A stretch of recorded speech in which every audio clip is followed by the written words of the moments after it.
எழுதிடலாமா?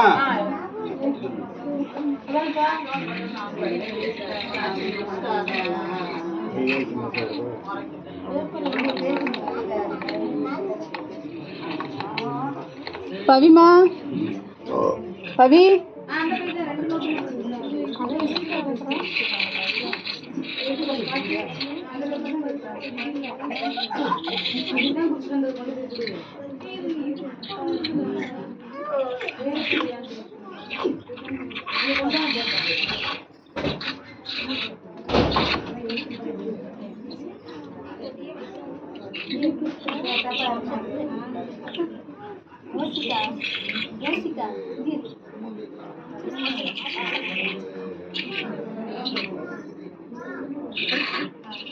ஐயா, முகூர்த்த நேரம் 9 to 10:30 காலையில். ஆமா, 10:30 மணிக்கு வைக்க முடியாது. குளிக்கணும்.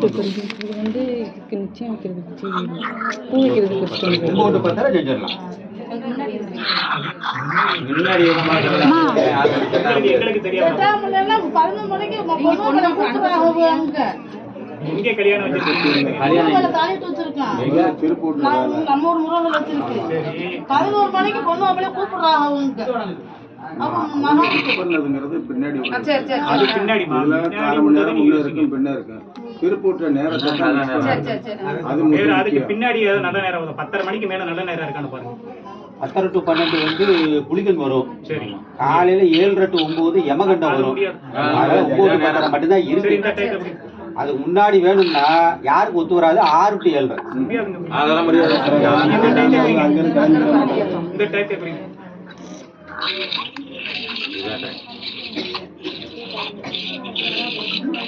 என்ன பூ வைக்கலையா? அண்ணா அத்தைக்கு பூ வைக்க மட்டும் பண்ணிடல.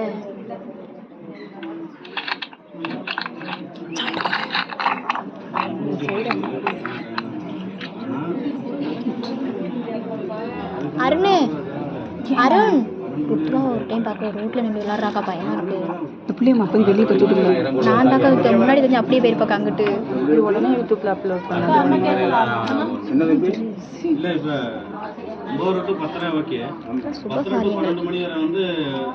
அதை விட்டுருங்க, இதுக்கு சாத்தியம் இல்ல.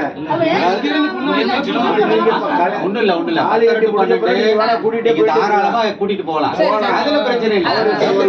சொன்னாரு அதுக்கு இல்ல. இதுல ஒண்ணு இல்ல. குளிகண்டா என்னன்னு தெரிஞ்சுக்கங்க. குளிகண்ல நீங்க என்ன செஞ்சாலும் அது பெருகும். என்ன செஞ்சாலும் பெருகும். அது நல்ல நேரம் கெட்ட நேரம்ன்றதே கிடையாது. ஆமா, அதான் எல்லாருக்கும் தெரிஞ்சுக்கிற சொல்றேன். அதனாலதான் கெட்ட காரியத்துல செய்ய மாட்டாங்க, பெருகக்கூடாதுன்றதுனால. இது தாலி கட்டு, அதுவும் பெருகக்கூடாது. ஒரே கணவன் ஒரே மணிக்கு வாழணும். அதனாலதான் குளிகள்ல வைக்க மாட்டோம். மற்றபடி தொழில் துவங்குறது, வீடு குடியேறது, பால் காய்ச்சறது, தச்சு பண்றது, அது குளிகள்ல செய்யலாம். அது பெருகணும். அடுத்தடுத்த வீடு கட்டணும், அடுத்தடுத்து தொழில் துவங்கணும், அதுக்காக வச்சுக்கிறது. இது குடியில் போய்க்கலாம்.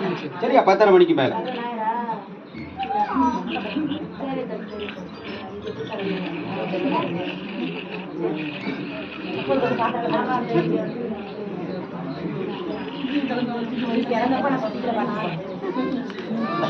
ஐயா, 7 நாளைக்கு முன்னாடி முகூர்த்த கால் உண்டி புண்ணூறுக்கிடலாமா? இல்ல, உங்களுக்கு தோத கேக்குறேன்.